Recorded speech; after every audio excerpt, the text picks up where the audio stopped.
And to unpack this, I'm joined live on the news by National Coordinator, Middle Belt Patriots, Zariyi Yusuf. Good afternoon. Glad to have you join me. It's a pleasure to be here. Okay, let me start by your impression. First, by your impression of this relaunch of Tracker to help monitor activities or performances for ministers in Nigeria. Well, I think there are, I believe, certain issues that should not even be on the table at the moment.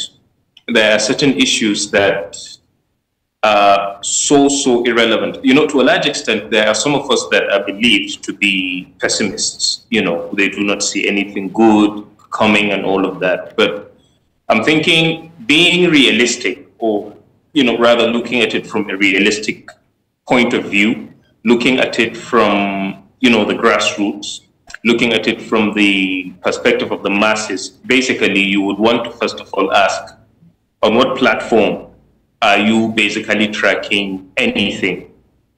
First, the relaunch of it doesn't really make any sense. To me, I think it's more or less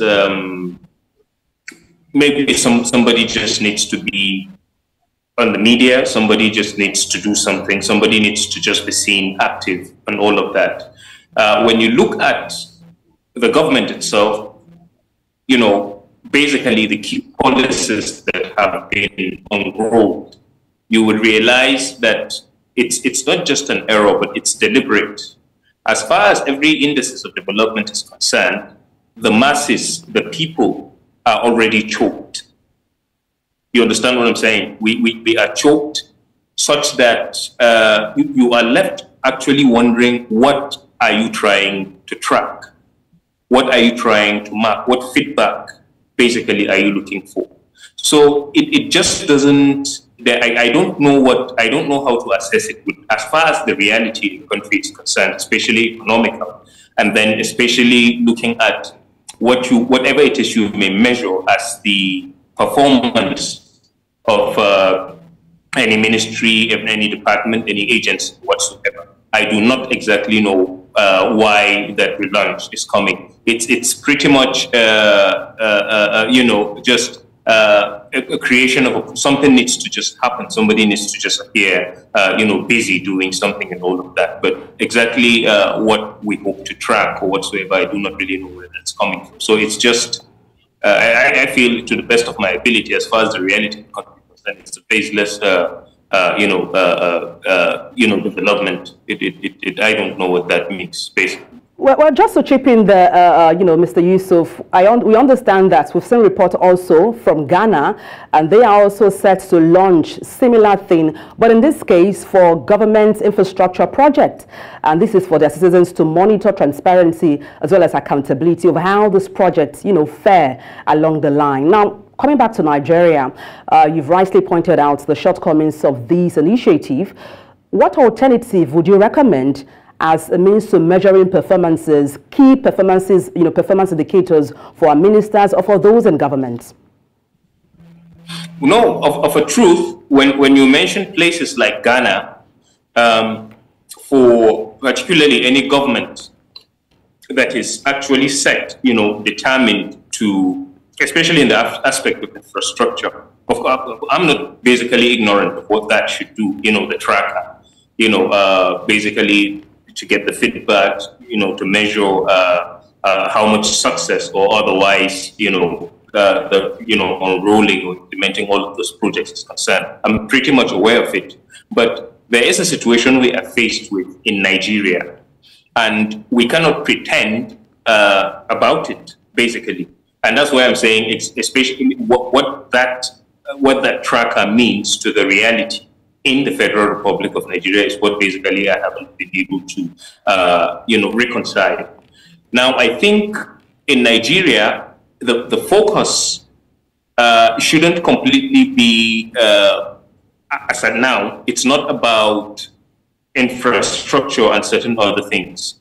The situation we are in is just so basic, so fundamental. And what it requires is a reversal of very, very I would call them satanic policies, because when you take power by whatever means necessary, and the first things you are unrolling are things that choke the people that have basically barely survived, their daily living. And then you begin to talk about, rolling markers and all of that. We know quite well. So it's more or less, what did you do with the 100 naira you were given? And then you are setting parameters in place to check what you would do with 1 billion. It basically doesn't make sense. So I think to begin with, it's quite important that the masses will need to be alive and active and sane enough to give you any feedbacks. But a situation where people are dying, stampeding themselves, collecting 2, 3, 4 tins of rice and certain dishes, it just doesn't. I'm just trying to be realistic, basically, so that it doesn't look as if we don't wish the country well, or we don't see anything positive coming out in the country. So I think it will start by positioning the masses in a place where they should be able to have their eyes open to be able to see whether there is good road here, whether the hospitals are functioning, whether infrastructure, whether in the rural areas or in the urban areas, make any sense to begin to say there is this performance here or there. But people are basically trying to survive and all of that. So when other nations begin to measure what they do, their infrastructural development with such trackers, I do not really think that is what should be the focus in Nigeria. So the alternative is basically reverse this devilish policies first and let people begin to feel alive, and then we could move to the next. Just to follow up on that, your line of thought, you talked about the masses being alive first and active, to be able to assess, all of the dividends of democracy in Nigeria. What would you say are the most pressing issues in Nigeria for an average Nigerian?